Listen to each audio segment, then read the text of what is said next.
balik lagi nih sama kita kelompok 3 dengan aku Bonifasius Indra kelas 11 MIPA 2 dan juga sama aku Kevin Bima Yuda Kusuma Putra dari 11 IPS 1. Juga dengan aku Kana Cenita Putri dari kelas 11 MIPA 3. Aku Benedikti Aditya Rafino Nugrasaya dari kelas 11 IPS 2 nomor absen 4. Ya, untuk tema podcast kita kali ini itu kesadaran dalam menjaga lingkungan dari Urbani Glam.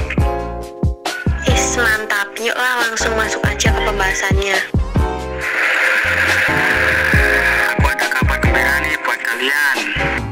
Wah, apa tuh, Heng? Dengar-dengar tuh sekolah kita ini mau rencanain buat study tour loh.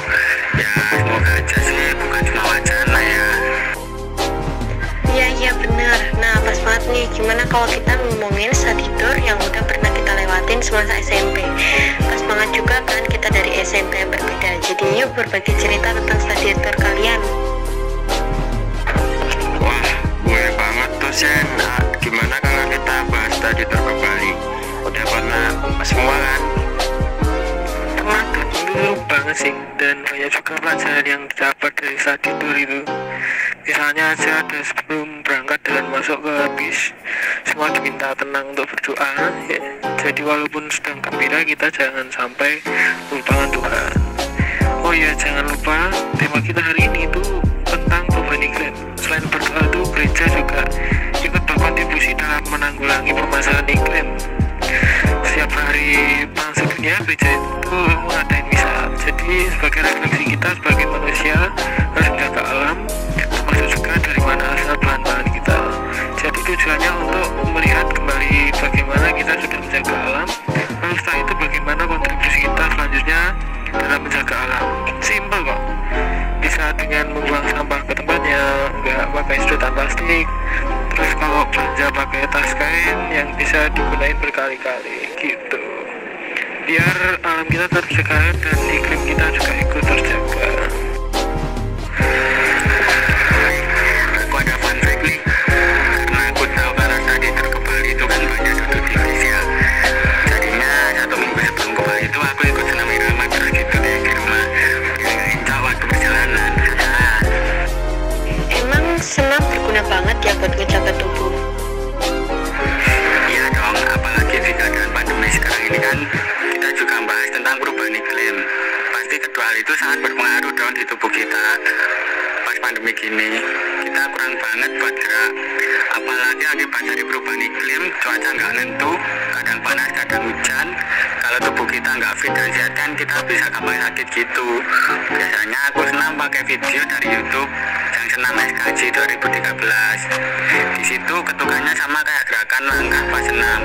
Terus juga ada gerakan pemanasan inti dan juga pendinginan. Jadi lengkap. Senam gitu aja tiap beberapa kali seminggu, nanti badan kamu akan kerasa enakan juga. Tapi kenapa ya senam itu harus pakai irama? Kalau nggak pakai irama gitu gimana sih? Senam itu harus pakai irama biar hitungan gerakannya juga pas dan tertata. Bayangin aja dong, orang senam itu nggak pakai lagu, malah kayak pemanasan gitu sebelum olahraga. Makanya senam itu pakai irama, hitungan gerakannya juga biar sama. Misalkan gerakan inti itu berapa kali berapa. Kalau nggak imbang kan malah bikin pegel sama capek. Ngomong-ngomong juga nih, senam itu juga bisa dipertandingkan loh. Walaupun tujuannya untuk kebugaran, ternyata senam itu dipertandingkan. Jadi aspek yang dinilai dari pertandingan senam itu ada penguasaan gerak, jadi gerakannya sama atau enggak gitu. Terus ada keluasan, gerakannya itu kaku atau enggak. Terus juga ada irama, gerakannya itu sama dengan ketukan irama atau enggak. Kan di OSEF materi PJOK yang diajarin juga senam kan? Kita diajarin buat mengetahui tentang fungsi senam, terus kenapa ada ketukan di senam, terus juga ada unsur-unsur senam. Sebenarnya secara nggak langsung pelajaran senam ini bikin tubuh kita semakin bugar loh. Kalau kita kepo atau ada tugas harus praktek, kita kan senam, otomatis kita olahraga juga deh. Wih, keren sih. Bisa-bisanya kepikiran buat jaga tubuh biar gak capek. Aku juga mau cerita nih pengalamanku waktu study tour. Waktu di penyeberangan naik kapal dari Banyuwangi ke Bali,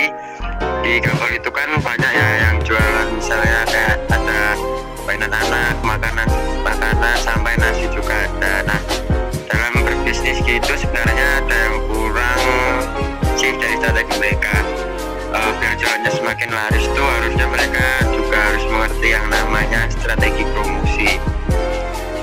Nah, strategi promosi itu sendiri adalah kegiatan yang terdiri dari pelaksanaan gagasan, perencanaan dalam bentuk komunikasi yang digunakan untuk menginformasikan, membujuk atau mengingatkan orang-orang tentang produk yang dihasilkan organisasi, individu, ataupun rumah tangga. Terus emangnya apa aja yang didapat dari strategi promosi itu? Nah, sebelum aku kasih tahu manfaatnya, aku mau jelasin komponen-komponen utama dari strategi promosi. Yang pertama ada periklanan, advertising. Terus yang kedua ada promosi penjualan, sales promotion. Yang ketiga ada penjualan tatap muka, personal selling. Dan yang terakhir ada publisitas atau hubungan masyarakat. Nah, sekarang ke manfaatnya. Manfaatnya itu ada meningkatkan kesadaran merek, terus identifikasi segmen, kemudian meningkatkan loyalitas pelanggan, juga kita bisa meningkatkan reputasi positif produk, dan yang terakhir menjaga perputaran persediaan barang.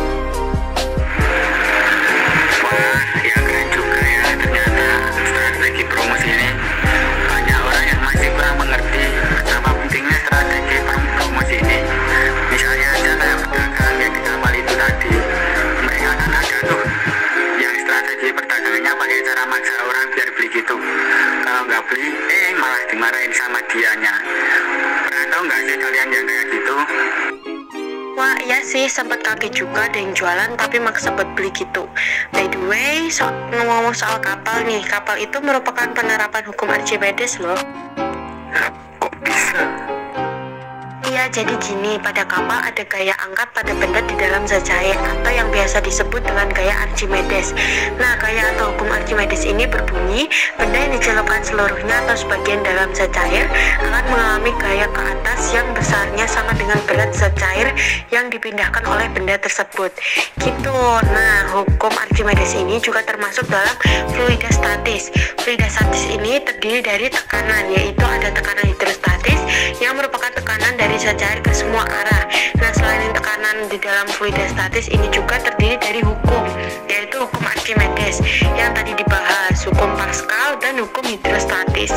Kemudian yang terakhir, fluidostatis ini terdiri dari tegangan permukaan, yaitu ada kapilaritas, sudut kontak, dan viskositas. Jadi gitu. Wih, jelas banget penjelasannya. Oh iya, lanjut lagi yuk tentang pengalaman study tour-nya. Aku juga punya cerita nih tentang study tour. Sesampai di Bali, waktu keluar dari kapal itu kan kita bisa lihat jelas lautnya ya. Nah, di sana itu aku juga dilihat tumpukan sampah gitu di pinggir-pinggir laut, agak miris sih liatnya. Maka dari itu pada waktu study tour, guruku menekankan banget untuk jangan sekali-sekali buang sampah sembarangan karena bisa merusak alam, bahkan merubah iklim kita. Iya bener banget Sen. Waktu aku sampai di pelabuhannya itu aku juga lihat sih ada tumpukan sampah gitu di pinggir pantai. Tapi karena aku lapar sama ngantuk, waktu itu aku jadi nggak terlalu merhatiin deh. Lah kenapa nggak nyemil waktu di kapal ya? Biar nggak lapar-lapar amat gitu.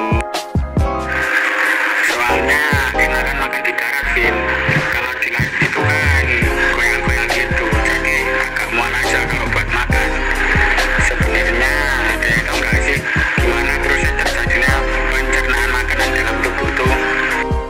Jadi gini Hen, aku jelasin ya. Jadi proses pencernaan makanan itu dimulai dari organ yang pertama, yaitu mulut. Proses pencernaan manusia dimulai dari waktu makanan digigit, dikunyah, dan dihaluskan di dalam mulut. Makanan yang bercampur dengan air liur akan dipecah menjadi potongan-potongan yang lebih kecil oleh gigi, sehingga menjadi lunak dan mudah ditelan.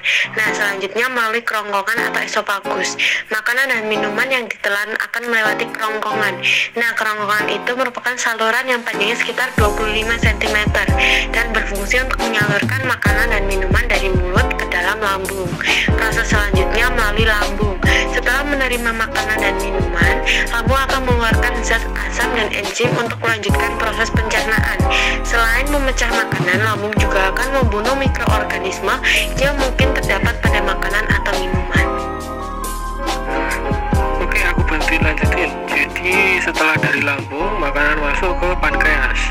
Pankreas ini bukan hanya berfungsi untuk menghasilkan insulin, pankreas juga berfungsi menghasilkan enzim pencernaan seperti lipase, protase, dan amilase.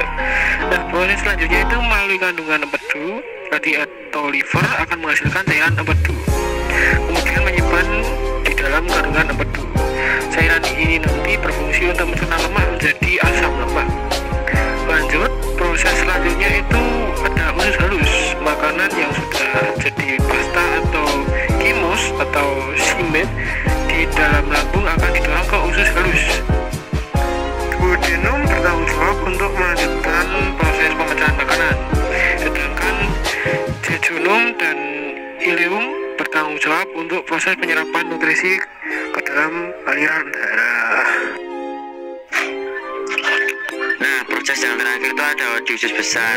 Setelah diolah menjadi berbagai nutrisi yang terserap oleh tubuh, makanan yang sudah tercerna meninggalkan sisa atau limbah yang disebut tinja.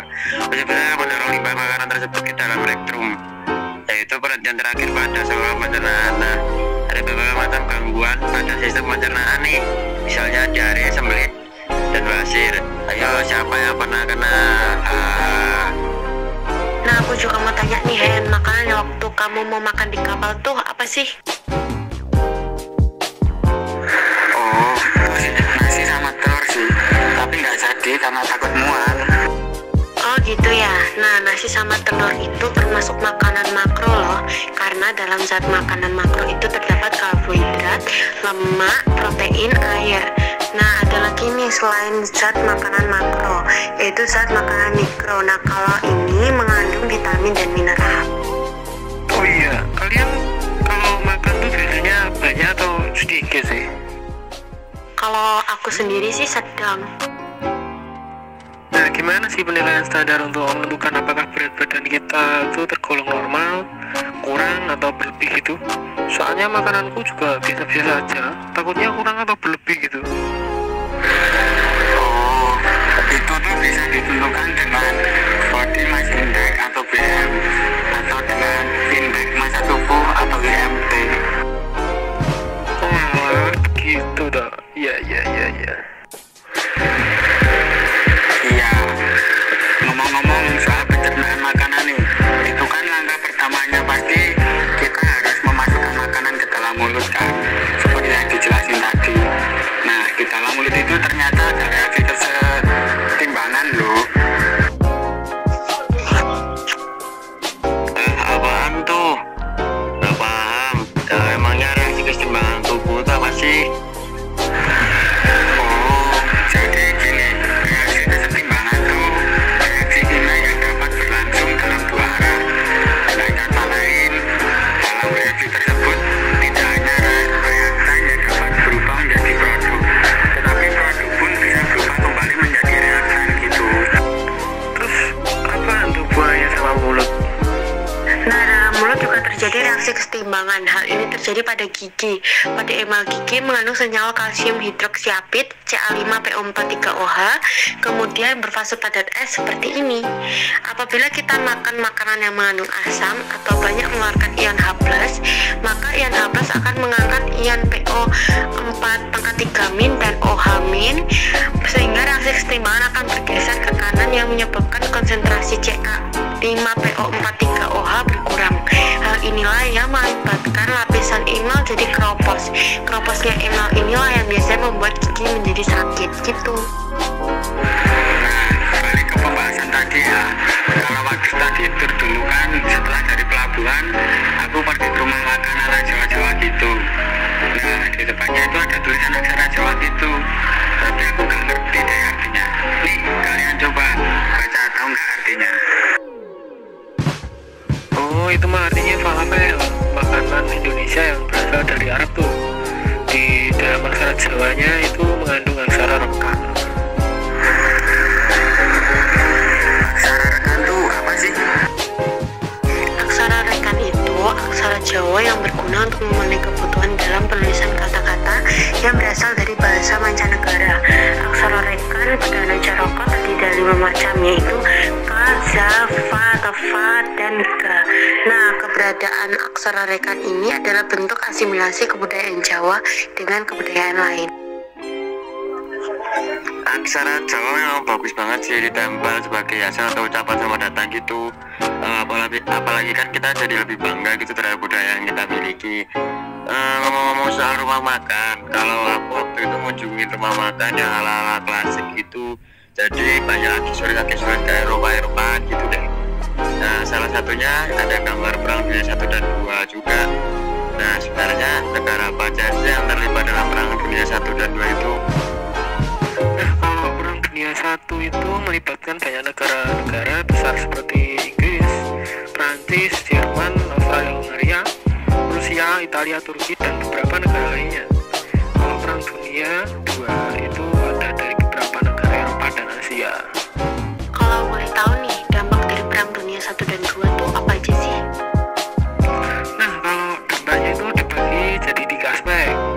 Yaitu yang pertama ekonomi. Perang Dunia 1 dan 2 berdampak pada kerugian materi negara-negara peserta perang. Aspek selanjutnya itu ada aspek sosial. Berdampak pada menguatnya gerakan emansipasi dan gerakan sosial di dunia. Nah, dampak yang terakhir ada munculnya ideologi baru seperti komunisme dan fasisme. Kamu melewatkan dampak yang paling terlihat jelas, Vin, yaitu dampak terhadap lingkungan akibat zat-zat kimia yang berasal dari senjata ataupun peralatan yang digunakan dalam Perang Dunia Pertama dan Kedua yang dapat menghasilkan gas karbon monoksida, yang dimana itu membuat lapisan ozon di bumi semakin menipis. Itu berdampak banget bagi lingkungan. Bahkan sampai sekarang dapat terlihat seperti banyak peringatan tentang pemanasan global yang diakibatkan dari menipisnya lapisan ozon tersebut. Waduh, ya juga ya. Nah, sekarang balik lagi ke topik yuk. Kan udah nih kita bahas tentang perjalanan menuju ke Bali. Nah, sekarang gimana kalau kita bahas tentang tempat wisata yang kita kunjungin waktu di Bali? Boleh tuh, dari aku dulu ya. Jadi waktu di Bali aku sempat ngunjungin kayak kebun binatang, tapi ini ada di pinggir-pinggir pantai gitu. Nah, jadi di sana bukan hanya ada hewannya, tapi ada banyak juga tumbuh-tumbuhannya gitu. Oh, berarti kayak flora dan fauna gitu ya. Nah, iya gitu. Ngomong-ngomong soal flora dan fauna nih guys, kalau kalian lihat tuh di kebun binatang mana aja, pasti itu tuh berasal dari berbagai daerah gitu kan, dan habitatnya pun berbeda-beda. Jadi gimana sih sebenarnya persebarannya tuh, baik flora maupun fauna ya? Nah, jadi gini sih penjelasannya secara singkat ya. Jadi bahas persebaran flora dan fauna di Indonesia dulu ya. Nah, jadi persebaran flora dan fauna di Indonesia itu dipengaruhi oleh letak geografisnya. Berdasarkan wilayah dan karakteristiknya dapat dibagi jadi 3 bagian, yaitu Indonesia Barat, Tengah, dan Timur. Ketiga bagian itu tuh dipisahkan oleh garis Williams dan garis Weber. Nah, kalau persebaran flora dan fauna di dunia itu dibagi menjadi 6 wilayah. Ada wilayah Palearti, Nearti, Neotropikal, Etiopian, lalu ada Oriental, dan Australis gitu. Nah, selain terbesar di berbagai wilayah, flora dan fauna ini memiliki banyak manfaat di Indonesia sebagai sumber daya alam loh. Misalnya sebagai sumber pangan, karena flora dan fauna merupakan sumber paling utama bagi manusia. Kemudian sumber pendapatan atau devisa. Berbagai jenis kayu yang dapat di hutan Indonesia dapat dijadikan bahan industri, kerajinan, dan peralatan rumah tangga. Dan jenis hewan dapat dimanfaatkan oleh industri kosmetik. Nah, manfaat lainnya itu juga bisa menjadi tradisi atau budaya loh. Indonesia banyak flora dan fauna digunakan untuk salah satu bentuk budaya suatu wilayah, misalnya karapan sapi di Madura. Oh, jadi gitu ya. Makasih Kevin, Vino penjelasannya. Nah, kalau aku tadi udah ceritain pengalaman ke tempat wisata yaitu kebun binatang yang ada di Bali, gantian kalian nih ceritain dong. Kalian ya, kalau di Bali nggak lengkap banget sih kalau nggak ngunjungin pantai. Waktu itu aku ngunjungin pantai yang terkenal banget di Bali, yang pasti semua orang tahu deh, yaitu Pantai Pandawa. Nah, jalan masuk ke Pantai Pandawa itu indah banget ya. Di kesempatan itu di situ tour guide-ku bacain hot story text tentang keindahan Pantai Pandawa.